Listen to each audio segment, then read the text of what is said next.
이제 우리가 크리스천들이 흔히 믿음으로 살아야 된다. 믿음을 얘기할 때는 사실은 예수 그리스도의 믿음입니다. 예수 그리스도의 믿음을 가리키는 것이죠. 예수 그리스도의 믿음은 예수 그리스도를 믿는 믿음이고 예수 그리스도께 속한 믿음을 말합니다. 그냥 믿음 했을 때 뭐 밑도 끝도 없는 아무 대상도 없는 그냥 뭐 둥둥둥 떠다니는 그런 믿음이 아니에요. 우리가 말하는 믿음은 예수 그리스도의 믿음을 말하는 것이에요. 그리스도를 믿는 믿음이고 그리스도께 속한 믿음입니다. 요한복음 6장에 예수님께서 이렇게 말씀하셨습니다. 나를 믿는 자에게는 영존하는 생명이 있느니라. 분명하게 목적과 대상이 정해져 있죠. 예수님 뭐라고 말씀하셨어요? 나를 믿는 자에게는, 그렇죠? 그것이 우리가 말하는 믿음이에요. 믿음, 소망, 사랑했을 때 그냥 뭐 믿음이라는 별도의 뭐가 있는 게 아니에요. 자, 들어보세요. 그런데 개역 성경은요 같은 구절인데 뭐라고 되어 있냐면 믿는 자는 영생을 가졌나니. 별거 아닌 것 같은데 나를, 영어로 me, 이게 하나 없어요. 예수님께서 설교하시는데 나를 믿는 자는 영존하는 영생이 있다 했는데 그냥 믿는 자는 영생, 뭘 믿어요 도대체? 그러니까 이 나라가 뭐 교회도 많고 세상에서 제일 큰 교회 10개를 꼽으라면 뭐 7, 8개가 대한민국에 있대. 그 예배당을 말하는 거죠. 그러니까 믿음이라는 게 대상도 없고 목적도 없고 뭔지를 모르니까 그냥 오로지 미슈입니다예요. 도대체 뭘 믿냐고요? 미슈입니다예요. 우리가 믿음을 말할 때는 예수 그리스도의 믿음을 말합니다. 예수 그리스도를 믿는 것이고 예수 그리스도께 속한 믿음을 말하는 것이에요. 다른 믿음을 말하는 게 아닙니다. 여러분에게 예수 그리스도의 믿음이 있다면, 여러분이 예수 그리스도를 믿고 예수 그리스도께 속한 믿음을 가지고 있다면은, 오늘 갈라디아서 3장이 우리에게 알려주는 건 누구든 그런 믿음이 있다면 누구든 아브라함의 자손이다. 앞서도 기록되어 있고 29절에도 그리스도께 속한 자들이면 아브라함의 씨요 약속에 따른 상속자들이니라. 그러니까 아브라함에게 주신 약속이나 어떤 아브라함에게 주신 그 복을 누리는 것은 육체적으로 유대인들에게만 해당됐다라고 생각했는데 오늘 갈라디아서 3장 보니까 그렇지가 않아요. 이 예수 그리스도께 속한, 예수 그리스도를 믿는 믿음을 가진 사람들은 누구든 아브라함의 자손이라는 거예요. 믿음 안에서 영적으로 아브라함의 자손이라는 것이. 믿음에 속한 자들은 믿음이 충만한 아브라함과 함께 복을 받느니라. 심지어 아브라함에게 약속하신 그 복을 이 그리스도의 믿음을 소유한 사람들은 함께 누린다는 것이죠. 함께. 뭐 육체적으로 유대인의 복을 빼앗는다 그 말이 아니에요. 지금 믿음의 법칙을 말합니다. 아브라함에게 주신 복이 예수 그리스도를 통해 우리에게도 임합니다. 예수 그리스도의 믿음을 가지고 있을 때. 자, 한 장 넘기셔서 앞서 보세요. 갈라디아서 5장, 3장 앞에 보시면은 6절에 이렇게 돼 있습니다. 이것은 곧 아브라함이 하나님을 믿음에 그것이 그에게 의로 여겨졌느니라 함과 같으니라. 여러 번 보셨죠? 로마서에도 있고 갈라디아서에도 있고 창세기에 있습니다. 너무너무 유명한 말입니다. 믿음을 말할 때는 예수 그리스도의 믿음, 예수 그리스도를 믿는 믿음, 예수 그리스도께 속한 믿음을 말할 때는 이 아브라함 이야기를 꼭 기억하셔야 됩니다. 믿음이 뭔지를 우리가 알 수 있는 것이에요. 아브라함이 하나님을 믿음에 그것이 그에게 의로 여겨졌느니라. 자, 이제 창세기 15장은 여러분이 나중에 읽어보시고 어떤 얘기인가?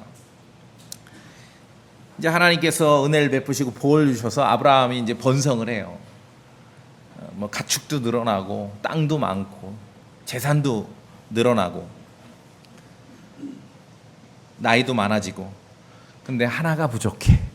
아들이 없어. 이 모든 것을 물려줘야 되는데 상속받을 아들이 없어요. 아들이 없어서 아브라함이 좀 약간 실망한 상태로 빠져 있었어요. 그랬을 때 하나님께서 아브라함을 바깥으로 끌고 나가셨습니다. 밤에 하늘의 별을 쳐다보라 그래요. 이제 하늘을 쳐다보고 내가 별들을 셀 수 있거든 세보라. 그렇죠? 그래서 뭔가 좀 마음이 무겁고 침울하면은요, 이 한국 분들은 이불을 펴고 이불을 덮고 눕잖아요. 그러니까 성경을 읽다 보니까 그게 아니라 바깥으로 나가야 돼요. 아시겠죠? 나가서 걸으셔야 돼요. 아들이 없어 침울하던 아브라함에게 이제 하늘을 쳐다보고 내가 별들을 셀 수 있거든 세어보라. 그 다음이 중요하죠. 네 씨가 그와 같으리라. 아브라함에게 지금 당장 아들도 없는데 네 씨가, 성경에서 이때 씨는 네 자식이, 네 아들이, 네 후손들이, 그 말이죠. 네 씨가 그와 같으리라. 이렇게 창세기에서 아들도 없는 상태였던 아브라함에게 이렇게 주님 말씀하셨을 때 아브라함의 반응은 뭐였습니까? 주께서 그렇게 네 씨가 그와 같으리라 하셨을 때 아브라함은 하나님의 약속을 믿었습니다. 믿었어요. 그게 6절이에요. 아브라함이 하나님을 믿음에, 하나님을 믿었다는 게 무슨 무신론자였다가 유신론자로 바뀌었다, 그 얘기가 아니라 그 맥락에서 네 씨가 그와 같으리라 하셨을 때 아브라함이 하나님의 약속을 믿었습니다. 그런데 그 다음이 중요합니다. 그 믿음이, 하나님의 약속을, 하나님의 말씀을 믿는 그 믿음을 하나님께서는 아브라함에게 의로 여겨주신 거예요. 의로움으로. 하나님께 나아갈 때 가장 필요한 의로움으로 여겨주신 거예요. 제가 볼 땐 이건 믿음의 신비입니다. 성경이 아니고서는 알 수 없는 믿음의 신비예요. 자, 우리가 이제 논리적으로 따지면은, 야, 네 씨가 그렇게 될 거야 말씀하셨을 때 믿었어요. 믿음을 발휘했어요. 그러면 믿음이 입력되면은 나오는 게 뭐가 나와야 되냐면은 좋게 봐가지고 증폭된 믿음이 나와야죠. 2배, 3배, 4배 된 그런 믿음이 나와야지 우리가 생각하는 논리 구조에 맞죠? 그런데 믿음이 입력되는데 증폭된 믿음이 나오는 게 아니라 의가 나오는 거예요. 의가. righteousness. 의로움이 나오는 것이에요. 하나님께서 그렇게 여겨주시는 것이에요. 법과 규정으로 종교 생활하는 사람들은 결코 이해할 수 없습니다. 그러니까 맨날 그냥도 더운데 그래도 막 충성 봉사하라고 땀 흘리라고 그렇게 요청을 하는 거예요. 법과 규정으로. 그게 이제 오늘 본문에서 나오는 율법을 말하는 거거든요. 종교 생활하는 사람들은 결코 이 믿음의 법칙, 믿음의 신비를 이해할 수 없어요. 그게 3장 6절이에요. 갈라디아서. 곧 아브라함이 하나님을 믿음에 무엇을 믿은지 아시겠죠? 아들 못 낳아서 좀 침울하던 아브라함에게 밤하늘의 별을 보면서 네 씨가 그렇게 될 거야, 그 말씀을 믿은 거예요. 그랬을 때 그것을 그에게 의로 여겨졌느니라. 의로 여겨주신 거예요. 우리가 예수 그리스도의 믿음, 죄인을 위해서 그리스도께서 몸으로 하신 일, 십자가의 죽으심과 그리고 셋째 날 부활하심을 믿는다면, 누구든지 예수 그리스도의 죽으심과 부활을 믿는다면은 그냥 인간의 논리 구조로는 믿음이 들어가니까 증폭된 믿음, 막 2배, 3배, 4배, 5배 그냥 믿음이 나와야 될 것 같은데, 누구든지 죄인을 위해서 이 땅에서 예수 그리스도께서 하신 일, 십자가의 죽으심과 그분의 부활을 마음으로 믿는다면은 하나님께서는 그 믿음을 하나님께 나아갈 때 인간이 가장 필요로 한 의로움으로 인정해 주시는 것이에요. 의로움으로. 이게 하나님의 계산 방법이에요. 여러분 충분히 이해하시고 그렇게 믿으시죠? 예. 이거는 법과 규정의 종교 생활하는 사람들은 도무지 이해할 수 없는 것이에요. 도무지. 그래서 오늘 결론 9절에 너희가 그리스도께 속한 자들이면 아브라함의 씨요 약속에 따른 상속자들이나, 이 믿음의 신비에 동참하는 성도들은 아브라함에게 주셨던 그 복의, 영적인 복의 공유가 일어나는 거예요. 그래서 우리도 영적으로 아브라함의 후손이라고 말할 수 있는 것이 믿음의 그 즉 믿음의 신비에서의 공유가 일어나는 것, 공감이 일어나는 것입니다. 그래서 믿음이 중요해요. 성경도 모르고 뭣도 모르는 사람들이 조롱하면서 그런 무슨 믿기만 하면 다, 이건 정말 아주 신성모독적인 발언이에요. 믿음이 중요해요. 믿음만 중요해요. 아시겠습니까?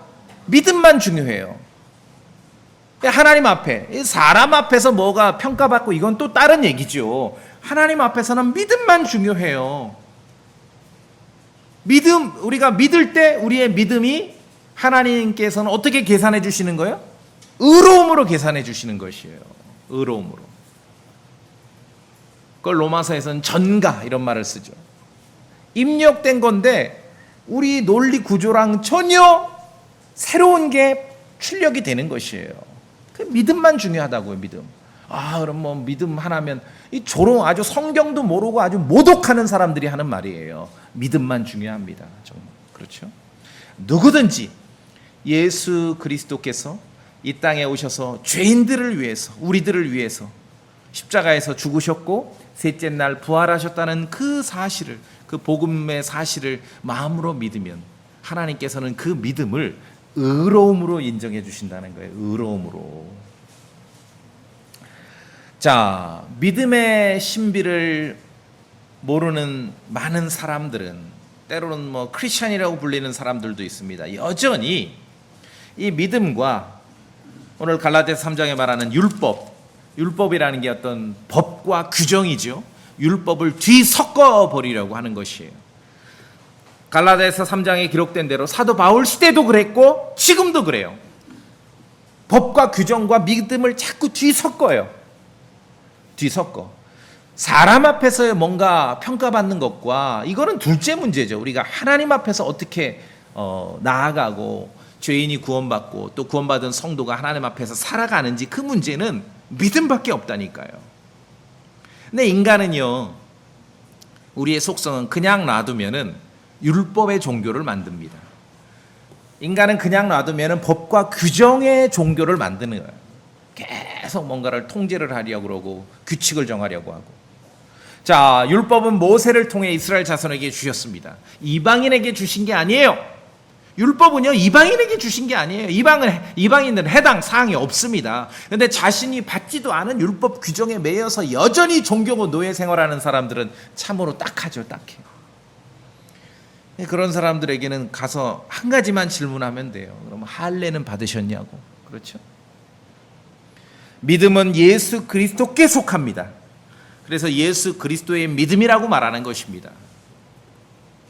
율법은 유대인들에게 있어서 그리스도께 인도하는 감독 교사와 같다라고 우리에게 알려줍니다. 24절에 율법은 우리를, 여기서 우리는 일단은 1차적으로 율법을 받았던 유대인들을 말하죠. 그리스도께로 인도하는 감독 교사였으며, 재밌습니다. 스쿨 마스터.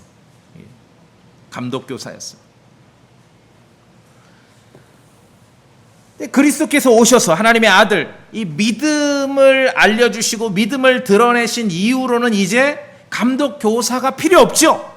자, 그래서 25절에 그러나 믿음이 온 뒤에는 우리가 더 이상 감독 교사 아래에 있지 아니하도다. 유대인도 마찬가지예요. 근데 여전히 유대인들이 뭐 랍비 찾고 뭐 율법 찾고 시대가 바뀐 걸 모르는 거죠. 따라서 율법은 제한된 기간 동안만 작동을 한 것입니다. 시간적으로 보자면은 모세를 통한 율법이 먼저고 그 다음이 예수 그리스도를 통한 믿음입니다. 가끔 무슨 뭐 방송 프로그램 보면 뭐 비포 애프터 이런 거 하죠? 그게 여기 성경 23절 보세요. 그러나 믿음이 오기 전에는, 이게 비포예요. 믿음이 오기 전에는 우리가 율법 아래 붙잡혀. 23절 비포. 그 다음에 25절 보세요. 믿음이 온 뒤에는 애프터예요. 애프터. 비포 애프터. 율법이냐 믿음이냐, 이게 비포 애프터예요. 그래서 이제 그런 거 너무 방송 프로그램 애들 많이 본다고 뭐라 하지 마시고 비포 애프터 나오면 성경을 얘기하시죠. 저기 갈라디아서 3장에서 말하는 저 진리다. 비포 애프터. 진리에도 순서가 중요합니다. 먼저는 율법이 먼저고 모세를 통한, 그리고 그 다음이 예수 그리스도를 통한 믿음인 것이에요. 하나님의 말씀에도 순서가 중요합니다. 우리가 진리를 알고 성경을 안다는 것은요, 좀 질서 있게 아는 거예요. 순서대로 아는 것이죠. 율법은 유대인 친화적인 말씀의 특징입니다. 1차적으로 육신적으로 유대인들에게 주신 거예요. 아브라함의 그런 육체적인 자손들에게 주신 것이죠. 그러나 그리스도께 속한 믿음은 이거는 전혀 다릅니다. 그리스도께 속한 믿음의 특징은 차별과 차이가 없습니다. 민족을 구분하지 않고 인종을 구분하지 않고 남녀를 구분하지 않고 아무것도 구분하지 않아요. 그 얘기가 28절에 그 얘기가 그분 안에는 유대인이나 그리스도인이 없고 매인자나 자유로운 자가 없으며 남자나 여자가 없나니 그렇죠? 예수 그리스도 안에 믿음은 차별과 차이를 두지 않습니다. 그래서 우리가 정말 예수 그리스도의 믿음을 가지고 신앙생활하고 교회를 한다는 것은 애써 법과 규정의 신앙이 아니라 차별과 차이가 없는 신앙을 애써 해야 되는 것이에요. 애써. 법과 규정은 사람의 겉모습을 통제하고 행동을 통해 확인합니다. 한마디로 편해. 그렇죠? 군대 가면 다 똑같은 옷 입혀놓고 앞에서 호루라기 쫙 불면 편하잖아요. 이게 법과 규정이거든요. 근데 믿음은 마음에서 작동하는 것이 마음에서. 근데 오늘날 말로는 믿음을 가르친다고 하면서 모세 율법에서는 해방되었으나 또 다른 율법들, 또 다른 법과 규정을 만들어서 행동을 통제하고 겉사람을 통해서 뭔가 확인하려고 하는 그러한 신앙의 흐름들이 너무 많다는 것이죠. 그건 믿음과 반대예요. 여전히 유대인이 갇혀 있었던 그런 율법의 그런 체계 속에 있는 것이죠. 법과 규정이 많으면은 믿음이 오기 전에는 율법 아래 감독 교세 아래 있었다 했는데 법과 규정이 많으면은 학교나 군대처럼 되는 것이에요. 믿음으로 살면은 그야말로 그리스도의 교회가 되는 것이에요. 성경이 말하는 교회와 세상의 군대, 학교 그 차이를 아시겠습니까? 예, 이거는 율법이냐 믿음의 차이예요. 법과 규정이 많으면은 군대나 학교처럼 되는 것이고 믿음으로 살면은 교회가 되는 것입니다. 잘 기억해 두십시오. 비포 애프터입니다. 믿음이 온 뒤에는 우리가 더 이상 감독 교사 아래 있지 아니하도다. 예, 쉬운 말로 학교 졸업했습니다. 학교 졸업했어요. 근데 뭐 성도라 예수 그리스도의 이름으로 성도들을 모아놓고 학교처럼 하는 거예요. 똑같이 옷 입히고 줄도 이렇게 설교 시간에 이렇게 앞뒤 어긋나게 앉으면 이 설교 빵꾸 나는 거예요. 각마차 앉고 다 그냥 절도 있게 하고 11시 되면 5분 전에 전체 성도가 다 입장하고 이거 교회가 아니에요. 아시겠어요? 예. 교회가 아니에요. 감독교세 아래 지금 유치원 가끔 보죠. 이렇게 왜 날씨 요새는 아니지만 봄 가을로 보면은 아이들 기저귀도 제대로 못된 것 같은 애들 이렇게 줄 세워가지고 선생님들이 앞에서 이렇게 하고 그 얘기에 지금 믿음이 오기 전엔 그런 모습이라는 것이죠. 근데 예수 그리스도의 이름으로 믿음을 말하면서 성도를 그렇게 만드는 거예요. 다 좋대. 근데 거기 앉아가지고. 그래서 믿음의 법칙, 믿음의 신비가 없는 종교는 그래서 한마디로 유치하고 피곤합니다. 여러분 이전에 다른 종교, 다른 교회 신앙생활 했는데 왜 피곤한지 아시겠어요? 믿음의 법이 없기 때문에 그래요. 믿음의 법칙이 없고 믿음의 신비를 모르면은 유치하고 피곤합니다. 유치하다는 건 말씀드렸죠. 조그만 애들 줄 서가지고 앞에서 선생님이 이렇게 이끌고 믿음의 법이 그건 아니라는 것이죠. 그것은 감독 교사 아래 있었던 믿음이 오기 전에 before 그 모습이지 믿음이 온 다음에 after, before, after 그 전혀 그런 모습이 아니라는 것이죠. 그래서 우리가 믿음을 말할 때는 예수 그리스도의 믿음을 말합니다. 그리스도께 속한 믿음이고 그리스도를 믿는 믿음이라는 것이죠. 그냥 뭐 뜬구름 잡는 지 믿습니다. 그게 아니에요. 아시겠죠? 예. 그건 절대로 아주 반드시 기억하셔야 됩니다. 그냥 믿습니다. 그건 뭘 믿는 거예요? 대부분 지도자들, 목사, 교회 지도자들을 믿는 거죠. 그러니까 목사들이 헛소리만 해도 아멘 그러잖아요. 도대체 가끔 이제 하도 더우니까 채널을 돌리다가 이 나라의 기독교 설교 TV가 그렇게 많은 줄 처음 알았어요. 한 2, 3분씩 이렇게 봐요. 그럼 가끔 올바른 말을 하는 분들도 있는데, 야, 정말 처음부터 끝까지 이단이 영적인 노예를 만드는 그런 말을 너무 열심히 하는 분들도 있고, 가끔 보면 저는 그게 제일 웃겨요. 강단에서 헛소리도 하거든요. 그래도 아멘이에요. 이게 예수 그리스도의 믿음을 모르기 때문에 그래요. 그냥 뜬구름 잡는 미슈입니다. 그거 아닙니다. 우리가 믿음을 말할 때는 예수 그리스도의 믿음입니다. 예수 그리스도를 믿는 믿음이고 예수 그리스도께 속한 믿음이라는 것이죠. 이걸 잘 기억하셔야 됩니다. 그러니까 이상한 성경 번역하는 사람들이 예수님께서 나를 믿는 자는 영생이 있다 했는데, 아이 귀찮아. 뭘 꼭 이렇게 특정을 해야 되는가? 그냥 믿으면은 영생이 있지. 뭘 믿냐고요, 도대체. 자, 그래서 하나님 앞에서 하나님 보시기에 의롭다고 인정받고 하나님의 자녀가 되는 건 어떻게 가능한 일입니까? 죄인이 구원받는 건 어떻게 가능한 일입니까? 오로지 믿음으로만 가능한 일입니다. 다른 거 없습니다. 오늘 본문 26절 봅시다. 갈라디아서 3장 26절. 여기 한번 읽어볼까요? 26절 같이 다시 한번 읽어보겠습니다. 갈라디아서 3장 26절 시작. 너희가 다 그리스도 예수님을 믿는 믿음에 의해 하나님의 아이들이 되었나니 믿으십니까? 그렇게? 예. 성경을 믿어야 돼요. 여러분이 성경을 읽고 이 구절 써있는 이 진리의 말씀을 마음으로 믿을 때 그 믿음을 하나님께서는 의로움으로 여겨주시는 거예요. 의로움으로. 믿음에 있어야 그래서 의인이 되는 것이에요. 의인으로 살아가는 거예요. 이게 세상 종교와 다르죠. 무슨 의로움을 차곡차곡 쌓아야 의인이 되는 게 아니에요. 믿음이 있어야 의로움이 되는 거예요. 그리스도 예수님을 믿는 믿음에 의해 분명하지요? 하나님의 아이들이 되었다. 믿음으로. 어떻게 하나님의 자녀가 되고 어떻게 하나님 보시기에 의롭다고 인정받고 죄인이 어떻게 구원받습니까? 어떻게 해요? 믿음으로. 그런데 이 믿음은 뭐라 그랬습니까? 항상 예수 그리스도의 믿음이죠. 그리스도를 믿는 믿음이고 그리스도께 속한 믿음이에요. 그러니까 요새는 하도 이제 많이 얘기들 하니까 믿음을 얘기해요. 근데 밖에 나가서 믿음이란 말만 들으면 불안해 좀. 왜냐하면 대부분 미슈입니다. 그 믿음이거든요. 예수 그리스도의 믿음입니다. 믿음이 없이는 하나님을 기쁘게 할 수 없습니다. 의인은 믿음으로 삽니다. 그래서 오직 의인은 믿음으로 사는 것이에요.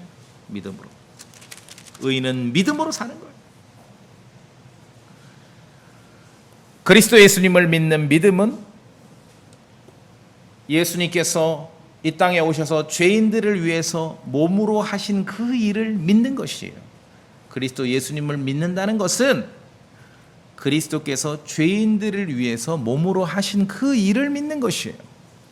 그리스도 예수님을 믿는 믿음은 그리스도께서 죄인들을 위해서 십자가에 죽으셨고 셋째 날에 부활하셨음을 믿는 것입니다. 여러분 그렇게 믿으시죠? 그것이 그리스도에 속한 믿음이에요.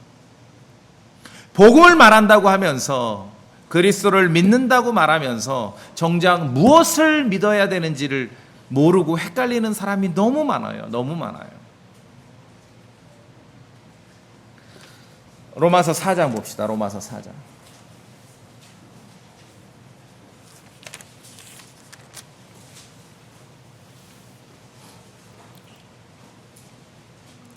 이제 23절, 24절 제가 먼저 봅니다. 이게 아브라함 얘기입니다. 아까 제가 설명한 대로. 그런데 그것이 그에게 의로 전가되었다고 기록된 것은 이해하시죠? 무슨 말인지? 예. 그만을 위한 것이 아니라 아브라함만을 위한 것이 아니라 24절 우리가 예수 우리 주를 죽은 자들로부터 일으키신 분을 믿는다면 그것이 의로 전가될 우리도 위한 것이니라. 확실하지요? 믿음입니다. 그리스도의 부활을 마음으로 믿으면은 하나님께서는 여러분의 그 믿음을 뭐로 바꿔주시는 거예요? 의로움으로 바꿔주시는 거예요. 의로움으로. 그래서 성경이 가르치는 참된 믿음은 의로운 행위를 해서 아버지께 하나님께 나아가는 게 아니라 믿음으로 나가는 것이에요. 그 말씀드렸죠. 성경도 모르고 조롱하는 자들이 무슨 뭐 믿기만 하면 돼. 이거는 참으로 복음을 모르고 그리스도의 이 죽으심과 부활하심을 모독하는 얘기지요. 우리가 예수 우리 주를 죽은 자들로부터 일으키신 분을 믿는다면 그것이 의로 전가될 우리도 위한 것이니라. 이 점에서 아브라함과 우리가 아브라함의 후손이 된다는 거죠. 믿음의 그 법도 안에서. 자, 25절 그런데 읽어보세요. 우리 성도님들 로마서 4장 25절 소리내 읽어보십시오. 그분께서 시작.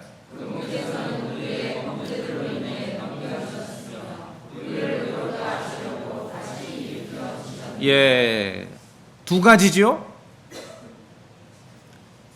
우리의 죄 때문에 넘겨주셨다. 십자가에서 죽으셨다는 얘기죠. 복음은 그리스도의 죽음으로 끝나면 안 돼요.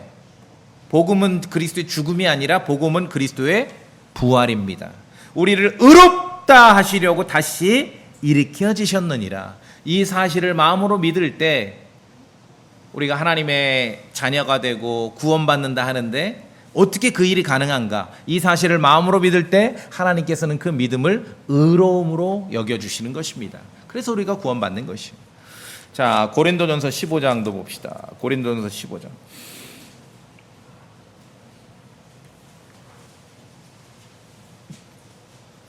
제가 1절 2절 봅니다. 먼저 고린도전서 15장 1절 2절. 형제들아, 또한 나는 내가 너희에게 선포한 복음을 너희에게 밝히 알리노니 너희 역시 그 복음을 받았고 그 안에 서 있느니라. 너희가 만일 내가 너희에게 선포하는 것을 기억하고 헛되이 믿지 아니하였다면 역시 그 복음에 의해 구원을 받았느니라.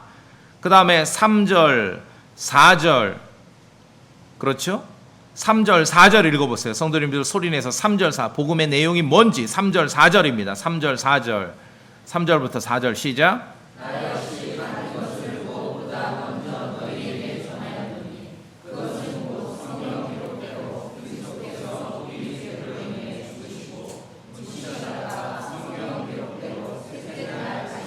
예, 여러분 그렇게 믿으시죠?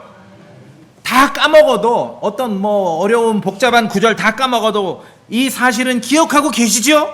예, 왜냐하면 기억해야 돼요. 2절에 보니까 메모리 가운데 간직하고 있어야 돼요. 복음에 대한 이 사실은 그리스도께서 우리 죄들로 인해 죽으시고 묻히셨다. 성경 기록대로 셋째 날 다시 일어나셨습니다. 그래서 게바에게도 보이시고 12 사도에게도 보이셨습니다. 부활하셨다는 얘기죠. 이 사실을 메모리 가운데 간직하고 있어야 됩니다. 이게 복음이에요. 우리가 복음을 말할 때 은혜의 복음을 말하는 것이죠. 그리스도의 복음을 말하는 것이. 기억하십시오.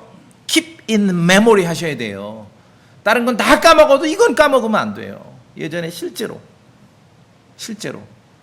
어디 가서 목사님을 만났어요. 이제 예수 그리스도를 얘기하고 복음을 얘기하는데 죄인이 어떻게 구원받는지를 얘기하다 보니까 이분이 좀 막 왔다 갔다 하시는 것 같아요. 다 믿는다고는 하는데 그냥 마태복음부터 다 나오는 거예요. 그래 제가 고린도전서 15장 내용을 딱 펴서 기억하고 헛되이 믿지 않고 그러면 복음에 의해 구원받습니다 하면서 그리스도께서 죄인들을 위해 하신 이 일을 읽어줬어요. 그랬더니 그 목사님이 제 앞에서 뭐라냐, 이거요? 이거요 해서 들으면은 반가운 게 아니라 너무 절망이지요? 왜? Keep in memory. 기억하셔야죠. 창세기 공부가 어떻고 계시록 공부가 어떻고 이거 까먹어도 돼요. 근데 이 그리스도께서 우리를 위해서 어떻게 하셨는지는 여러분 기억하셔야 됩니다. 기억하셔야 됩니다. 복음을 말하고 복음을 믿는다고 주장하지만 얼마나 많은 사람들이 꼭 집어서 그리스도의 믿음, 그리스도를 믿는 믿음이 무엇을 믿는 것인지를 헷갈리고 정말 복잡하게 생각하는 사람들이 너무 많습니다. 탄생부터 죽음까지 그리스도의 행적을 다 믿자는 사람들도 있어요. 복음을 믿고 우리가 믿음을 말할 때는 예수 그리스도의 믿음이고 예수 그리스도를 믿는 것이고 예수 그리스도에 속한 믿음을 말하는데 그것은 그리스도께서 이 땅에 오셔서 죄인들을 위해서 그 몸으로 행하신 십자가에서의 죽으심과 부활하심을 믿는 것입니다. 이것이 그리스도의 믿음이에요. 그러니까 너무 많이 관심을 두고 또 너무 많은 사람들이 지식이 많아서 이 신약을 읽고 특히 사복음 마태, 마가, 누가, 요한복음을 읽으면서 그리스도께서 하신 모든 일, 탄생 이후에 죽으신 부활까지 하신 모든 일을 다 정말 붙잡고 믿으려는 사람들이 많아요. 그러나 우리 성도님들 꼭 기억하십시오. 사복음을 읽으면서 나타난 그리스도의 행적들은 율법 아래 하신 일들입니다. 성경은 분명히 말합니다. 예수 그리스도께서는 여자에게서 나셨고 또 예수 그리스도께서는 율법 아래 나셨습니다. 마태, 마가, 누가, 요한복음에 기록된 그리스도의 행적의 대부분은 율법 아래서 하신 일들이에요. 우리가 오늘 제가 처음부터 강조하는 예수 그리스도의 믿음하고는 다릅니다. 성경이 가르치는. 예수 그리스도께서 십자가에서 숨을 거두시기 전까지는 여전히 구약 시대에 포함됨을 기억하셔야 됩니다. 그래서 신앙생활 이제 처음 입문하신 분들, 갓 구원받은 사람들에게 반드시 성경 읽기, 교회 출석과 성경 읽기를 강조하셔야 되는데 그냥 읽어 하고 그렇게 하면 안 돼요. 아시겠죠? 그러다 보면 되게 뭐 창세기부터 읽든지 마태복음부터 읽든지 헷갈려요. 초신자들에게는 성경 읽기를 안내할 때 잘 가이드를 하셔야 됩니다. 이렇게 뭐 좀 로마서부터 읽는다든지 갈라디아서부터 읽는다든지. 정말 막 성경 안 읽어본 분들은 로마서도 부담스럽죠. 길니까. 그러니까 갈라디아서 좋아요. 짧으니까. 그 빌립보서, 뭐 데살로니가 전서 이런 내용들을 읽으라고 이렇게 잘 표시해 두시면 됩니다. 신약, 이제 영어로는 New Testament, 구약은 Old Testament 그러는데 New Testament, 새로운 상속 언약은 예수님께서 제자들과 마지막 유월절 만찬을 드실 때 말씀하셨어요. 새로운 상속 언약, New Testament. 그런데 새로운 상속 언약, New Testament는 마지막 유월절 만찬을 드시면서 말씀하셨는데 제자들에게 즉각적으로 발효되지 않았습니다. 왜 그러냐면은 새로운 상속 언약을 말씀하셨는데 히브리서 9장에 반드시 상속 언약하는 자의 죽음이 필히 있어야 하나니, 이제 우리가 이해하는데 좀 더디니까 여러분 세상 대한민국 법률이 만들어지는 과정을 보시면 돼요. 국회에서 의결을 하죠. 법을 만들어서 그대로 법이 되는 게 아니에요. 정부로 넘겨서 정부에서 대통령이 공포를 합니다. 공포를 해요. 그럼 바로 법이 되는 게 아니라 공포를 해도 특별한 뭐 제한 사항이 있지 않는 이상은 공포를 하고도 20일은 지나야 이 법이 법으로서의 효력을 발휘를 합니다. 이게 정상적인 어떤 법이 만들어지는 과정이거든요. 마찬가지예요. 그리스도께서 제자들과 마지막 유월절 만찬 때 뉴 테스타먼트, 새로운 상속 언약을 선언하셨습니다. 근데 그 시간 즉각적으로 발효된 게 아니에요. 왜? 이 새로운 상속 언약이 발효되기 위해서는 가장 중요한 사건, 갈보리 십자가에서의 그리스도의 죽음이 있어야 하는 거거든요. 그래서 모든 진리, 성경에 나오는 사건 중에 가장 중요한 것은 갈보리 십자가에서의 그리스도의 죽음이라는 것이죠. 그래야 이제 뉴 테스타먼트가 발효가 되는 것이죠. 우리가 예수 그리스도를 믿는다고 말할 때는 그리스도께서 죄인들을 위해서 몸으로 하신 일을 믿는 것이에요. 친히 나무에 달려 자신의 몸으로 우리의 죄들을 지셨으니, 동의하시죠? 몸으로 하신 일을 믿는 것이에요. 몸으로 죽으셨고 몸으로 부활하셨습니다. 막 지식이 많아지니까 이상한 소리를 하는 사람들이 너무 많아요. 탄생부터 죽으심까지를 다 믿는 것을 그리스도의 복음을 믿는 거로 여기는 사람들이 너무 많아요. 그리스도께서는 여자에게 나셨을 뿐만 아니라 율법 아래 나셨음을 기억하시기 바랍니다. 자, 다시 이제 본문으로 보시면은, 그래서 우리가 그리스도를 믿는 믿음으로 하나님의 아이들이 되고 구원에 이르게 된 것입니다. 그 다음에 27절에는 너희 중에 그리스도 안으로 침례받은 자는 다 그리스도로 옷 입었느니라. 예수 그리스도의 믿음을 가진 사람들은, 성도들은, 여러분이 예수 그리스도를 믿으시고 예수 그리스도의 죄인을 위해서 하신 일, 십자가의 죽으심과 부활을 믿으신다면은, 예수 그리스도께 속한 믿음을 가지고 있는 성도라면은 예수 그리스도 안으로 자, 이게 좀 익숙하셔야 됩니다. 말에, 성경 말에 익숙해 하셔야 돼요. 예수 그리스도 안으로, into Christ, 예수 그리스도 안으로 침례를 받았어요. 자, 여기서 이제 잘 들으셔요. 침례라는 말은 이제 우리말로 이렇게 음역을 하면 밥티즘 그러거든요. 밥티즘.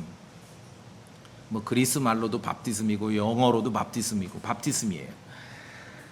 근데 침례라는 말, 밥티즘은 그 가장 기본적인 첫 번째 의미가 뭐냐면은 푹 담그고 잠겨서 들어가는 걸 말해요. 푹 담그고 잠겨서 들어가는 걸 말해요. 뭐 그림을 그리자면은 요새는 집에서 뭐 오이지 담는 분들 별로 없는데 옛날에 항아리에 오이지 담으면은 그냥 놔두면 둥둥 떠다니니까 누르려고 큰 돌멩이를 깨끗이 씻어가지고 누르죠. 그러면은 돌이며 오이가 다 항아리 그 물속으로 푹 잠겨 들어가죠. 그 그림을 푹 담그고 잠겨 들어가는 것을 밥티즘이라고 하는 거예요. 그걸 우리가 침례라고 우리말로 번역해 쓰는 것이에요. 자, 그런데 정말 기억하셔야 됩니다. 어디로 담그고 어디로 잠겨 들어가는지는요 말 못해요. 이거는 그 침례라는 말이 나오는 특정 구절을 확인해야만 알 수 있어요. 성도님들 이해하시겠습니까? 어디로 잠겨 들어가는지는 말 못해요. 이거는 문맥을 확인해야 돼요. 그래서 다시 밥티즘이라는 침례라는 말은 한자 말인데 원래 뭐 그렇게 써왔기 때문에 이것을 이제 다른 말로 대체하기가 어려워요. 밥티즘 침례는 한자 단어로 앞에 침자에 방점이 있는 것이에요. 잠기고 푹 담궈서 어디로 들어가는 거예요.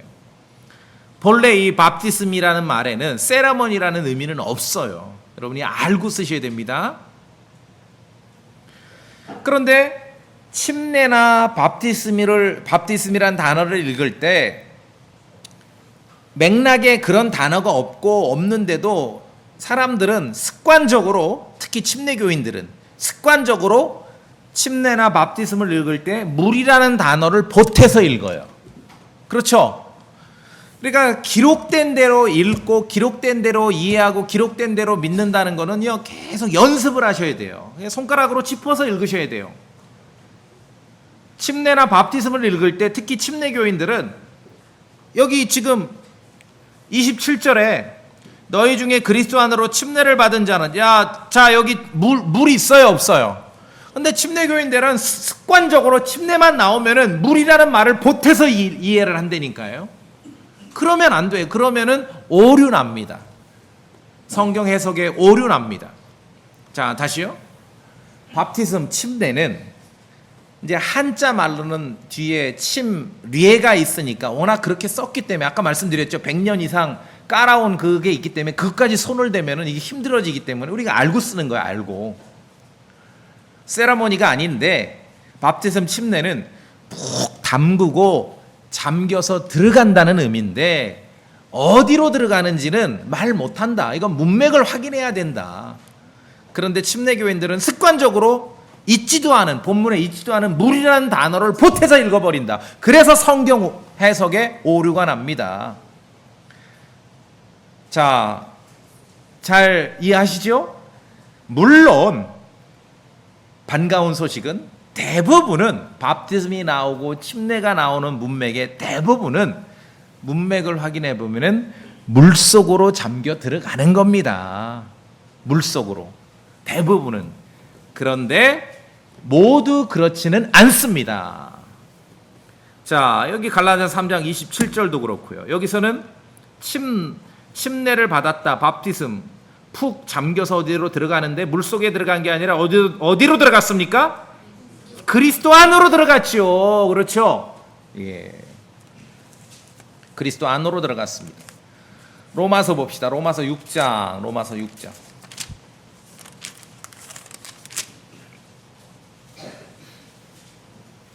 로마서 6장 3절 읽으세요. 3절. 3절 소리내서 읽으세요. 3절 로마서 6장 3절 시작.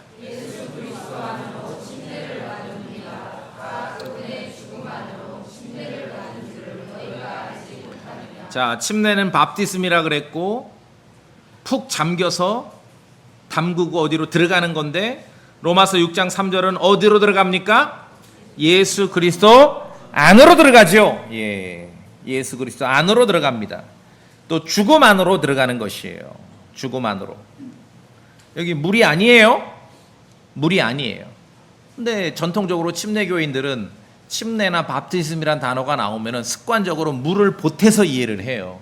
그러니까 성경이 어려워지는 것이죠. 예수 그리스도의 믿음을 가진 성도들, 예수 그리스도의 믿음을 가진 사람들은 예수 그리스도 안으로 침례받았습니다. 예수 그리스도 안으로 밥티즘 됐다는 거예요. 예수 그리스도 안으로 믿음으로 들어갔다는 것이에요. 죄인을 위한 그리스도의 죽으심과 부활하심을 믿는 성도들은 그리스도 안으로 침됐다는 거예요. 그리스도 안으로 들어간 거예요. 로마서 6장 4절에도 그러므로 우리가 죽음 안으로 침례를 받아 그분과 함께 묻혔나니. 그래서 그분 안으로 들어갔다는 건, 그분 안으로 밥티즘 됐다는 것은 그분과 일치됐다는 거죠. 그분과 동일시된다는 것이죠. 자, 갈라디아서 3장이나 오늘 로마서 6장 이런 말씀은 굉장히 중요합니다. 굉장히 중요해요. 다시 말씀드립니다. 성경에서 침례, 밥티즘은 푹 담궈서 잠겨 들어간다는 의미인데 물론 대부분은 물속으로 들어갑니다. 그러나 항상 그런 건 아니에요. 어디로 들어가는지는 본문을 통해 확인해야 돼요. 자, 그런데 제 경험상 침례교인들은 습관적으로 침례, 밥티즘이 나오면은 성경의 본문에 있지도 않은 물을 보태서 읽어버려요. 그러니까 이제 물침례로 구원받는다는 얘기가 나오는 거예요. 이런 구절이 정말 중요합니다. 이게 진짜 침례입니다. 갈라디아서 3장 지금 27절에서 우리에게 가르치는 침례, 예수 그리스도 안으로 들어가는 이 침례가 진짜 침례예요. 그리스도 안으로 침례, 밥티즘 됐다. 믿음으로 그렇게 됐다는 거예요. 이게 진짜 침례예요. 이게 진짜 침례예요. 이게 진짜 침례예요. 한 구절만 더 볼까요?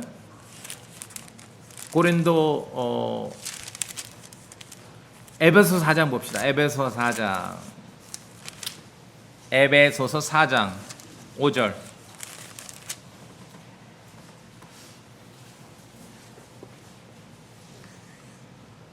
한 주와 한 믿음과 한 침례가 있으며 한 주님 예수 그리스도, 한 믿음, 예수 그리스도의 믿음이죠.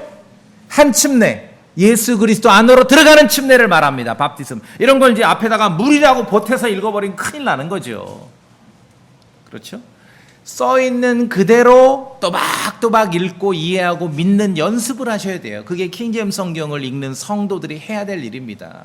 없는 거 보태서 읽지 마시고 있는 거 빼서 읽지 마세요. 있는 그대로만 이해를 하시라고요. 그래야 신앙이 자라고 믿음이 성장합니다. 이게 진짜 침례입니다. 한 주님, 한 믿음, 한 침례. 영적 침례죠. 보이지 않는 침례. 예수 그리스도 안으로 밥티즘 되는 것입니다. 자, 성경의 모든 진리는 영적인 진리, 보이지 않는 그런 진리가 있고 이 보이지 않는 영적인 진리를 가시적으로 표현해주는 진리가 있습니다. 침례도 마찬가지입니다. 이 영적 침례, 예수 그리스도 안으로 믿음으로 밥티즘 되어서 들어가는 이 영적 침례를 가시적으로 누구나 알 수 있도록 드러내서 보여주는 그런 침례. 그래서 물속으로 잠겨 들어가는 그 밥티즘, 그 침례, 그게 물침례예요. 그것을 성경에서는 피규어 침례라 그래요. 여러분 피규어란 말 아시죠? 왜 요새 왜 좀 취미생활 여유 있는 사람들은 이게 피규어, 근데 와 뭐 인형이 그냥 몇천 원이 아니라 막 몇백만 원짜리도 있잖아요. 피규어 침례, 피규어 침례.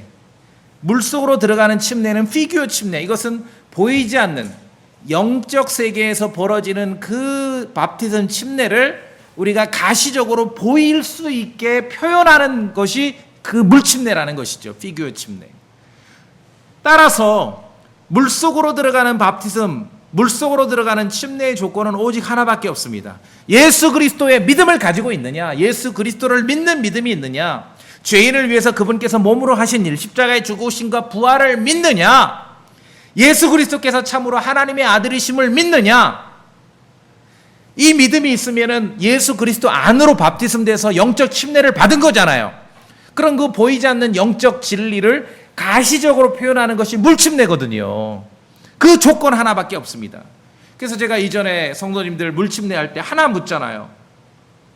당신 예수 그리스도께서 하나님의 아들이신 걸 믿느냐? 믿는다 그래요. 오케이, 그러면은 이미 예수 그리스도 안으로 영적 침례, 예수 그리스도 안으로 바프티즘 된 사람을 가시적으로 피규어 침례, 물속으로 이렇게 침례받는 거를 통제할 권한이 없어요. 그렇죠? 진짜 침례가 있기 때문에.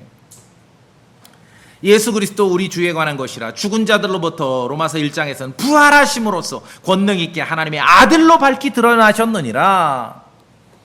자, 그래서 믿음으로 그리스도 안으로 침례받은 사람들이 이 보이지 않는 이 영적 세계에서 벌어진 이 일들을 다른 성도들이 알 수 있도록 표현하는 그 가시적인 침례가 물침례라는 것이죠.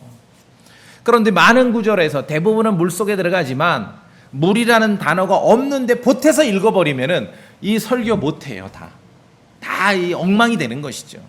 그래서 믿음으로 예수 그리스도 안으로 침례받은 사람들은, 모든 성도들은 그분 안으로 들어갔기 때문에 그분으로 옷 입었다, 그렇게 표현하는 것입니다.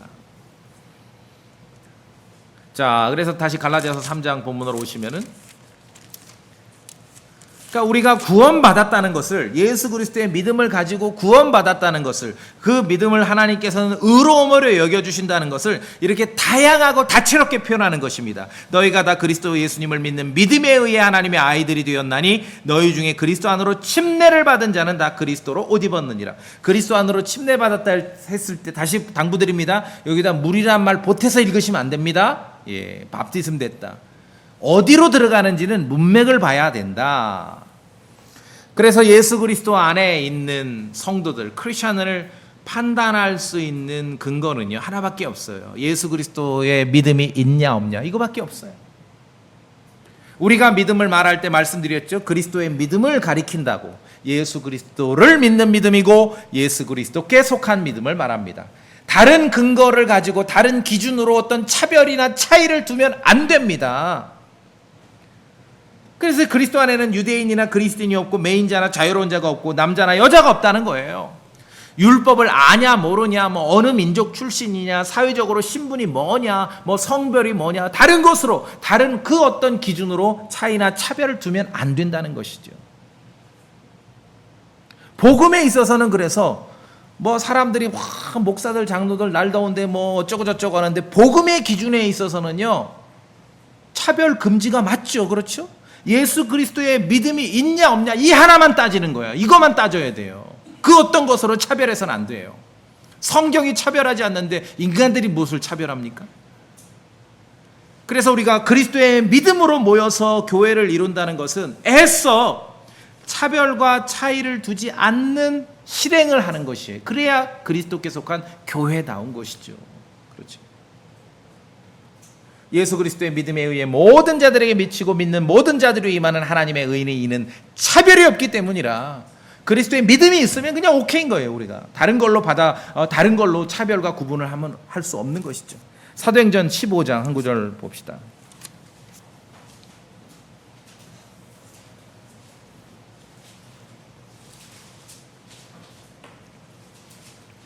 구절에 같이 읽어볼까요? 사도행전 15장 9절. 사도행전 15장 9절입니다. 시작. 믿음으로 그들의 마음을 정결하게 하사 우리와 그들 사이에 아무 차별도 두지 아니하셨느니라. 믿음으로. 여기서 믿음은 뭐라 그랬죠? 그리스도의 믿음이라 그랬죠. 그리스도를 믿는 믿음이고 그리스도께 속한 믿음이라는 것입니다.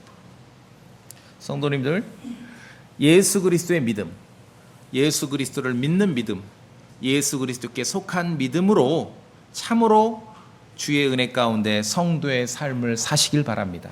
믿음만 필요해요. 이 믿음을, 성경을 믿는, 그리스도를 믿는 믿음을 하나님께서는 의로움으로 바꿔주시는 것이에요. 주의 말씀을 믿을 때 그것을 의로 여겨주시는 주님의 놀라운 은혜와 그런 영적인 복을 충분히 누리시길 바랍니다.